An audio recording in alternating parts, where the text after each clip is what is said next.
Pada subtema 1, kalian sudah belajar gerakan dasar tari Bungung Jumpah.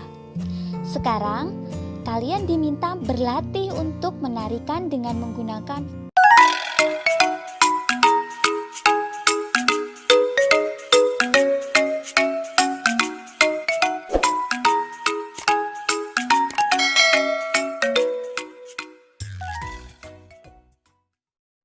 Bismillahirrahmanirrahim. Assalamualaikum adik-adik.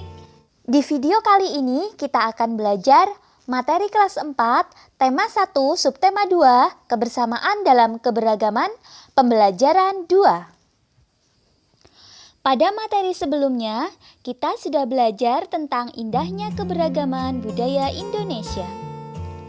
Bagaimana cara menjalin kebersamaan dalam keberagaman tersebut? Ayo kita gali lebih jauh. Mari kita baca teks berikut. Tong sampah gotong royong. Ada yang berbeda setelah senam pagi pada hari Minggu ini. Warga berkumpul dengan berbagai peralatan dan perlengkapan di lapangan kampung.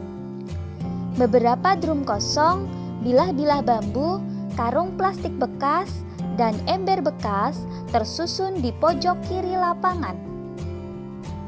Di pojok lain terlihat tumpukan kaleng cat, kuas, wadah cat, dan beberapa peralatan lain. Apa yang akan dikerjakan oleh warga hari ini? Pagi hari, Pak Made dan keluarganya harus melakukan ibadah pagi terlebih dahulu di pura.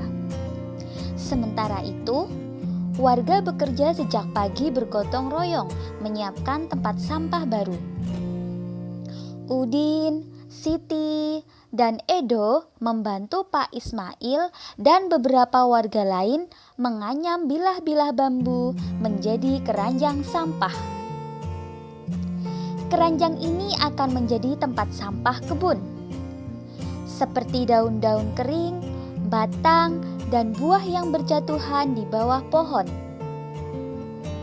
Lani memilih untuk membantu warga yang memoleskan cat dasar putih pada ember dan drum bekas. Ada juga warga yang menambal lubang-lubang di karung plastik bekas agar nantinya bisa dipakai kembali menjadi tempat sampah kering. Kira-kira pukul 10, Pak Made, Dayu dan keluarganya sudah kembali dari kegiatan ibadah. Tong-tong sampah baru siap dihias. Pak Made, Ibu Made, dan Dayu berkeliling membuat pola hiasan di tempat-tempat sampah baru. Lani turut membantu Dayu. Setelahnya, warga bergotong royong mengecat dan memperindah hiasan tempat sampah. Sebelum matahari meninggi, sudah ada 12 tempat sampah baru yang dihasilkan warga secara bergotong royong. Drum bekas, ember bekas, karung plastik, keranjang anyam sudah berubah menjadi tempat sampah yang cantik. Nah, berikutnya adik-adik identifikasi keberagaman, kerjasama, serta manfaat kerjasama berdasarkan teks tersebut. Oke kakak, contohkan satu saja ya, mulai dari keberagaman. Berdasarkan teks tersebut, keberagaman warga diantaranya adalah keberagaman agama. Hal itu ditunjukkan pada paragraf kedua, di mana Pak Made dan keluarganya harus melakukan ibadah pagi terlebih dahulu. Sementara warga yang lain bekerja bergotong royong, sudah menyiapkan tempat sampah baru. Berikutnya contoh untuk yang kerjasama. Kerjasama yang terlihat dalam teks salah satunya adalah kerjasama menganyam bilah-bilah bambu. Itu dilakukan oleh Udin, Siti, Edo, dan Pak Ismail berdasarkan paragraf 2. Silakan adik-adik membaca kembali dan temukan ada kerjasama apa lagi yang terdapat dalam teks bacaan tersebut. Berikutnya manfaat kerjasama, kakak contohkan 1. Nanti yang 2 adik-adik berusaha secara mandiri. Manfaat kerjasama salah satunya adalah mempererat persatuan dan kesatuan. Selanjutnya, coba adik-adik Diskusikan pertanyaan berikut bersama teman. Jika adik-adik belajar di rumah, maka adik-adik boleh bekerja sama dengan orang tua ataupun saudara. Yang pertama, apa itu kerjasama? Lalu, apa manfaat kerjasama? Dan yang terakhir, bagaimana cara kita supaya bisa bekerja sama dalam keberagaman? Kerjasama merupakan usaha yang dilakukan oleh beberapa orang untuk mencapai tujuan bersama. Bagaimana dengan warga di daerahmu?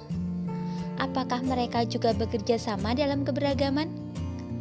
Ceritakan satu bentuk kerjasama yang dilakukan di tempat tinggalmu, meliputi keberagaman di lingkunganmu, kemudian berikan contoh kerjasama dan jelaskan sikap yang menunjukkan persatuan dan kesatuan saat kerjasama, lalu manfaat kerjasama dan kesimpulan yang berisi pentingnya persatuan dan kesatuan dalam keberagaman. Kerjasama dalam keberagaman merupakan sikap yang harus dikembangkan. Sikap tersebut akan semakin memupuk persatuan dan kesatuan. Jika setiap dari kita bekerja sama dengan baik, maka kebersamaan dalam keberagaman akan terus terjaga.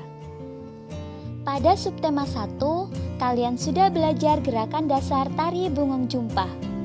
Sekarang, kalian diminta berlatih untuk menarikan dengan menggunakan formasi. Karena menggunakan formasi, tentunya kalian menari dengan berkelompok. Formasi tersebut adalah sebagai berikut. Formasi A, formasi B, formasi C, berikutnya formasi D. Ketika menampilkan beberapa tarian, para penari membentuk posisi tertentu, terutama pada tarian kelompok. Bentuk atau formasi tertentu yang dibuat penari dalam sebuah tari dinamakan pola lantai. Pola lantai merupakan garis yang dilalui penari pada saat melakukan gerakan tari. Pola lantai ini dilakukan oleh penari tunggal, berpasangan maupun kelompok. Dalam seni tari, terdapat dua pola lantai dasar pada tari, yaitu garis lurus dan garis lengkung. Oke adik-adik, sekian video pembelajaran kali ini. Banyak kekurangan kakak mohon maaf. Selamat belajar, semoga senantiasa diberikan kemudahan oleh Allah Subhanahu wa Ta'ala. Tetap jaga kesehatan dan wassalamualaikum warahmatullahi wabarakatuh.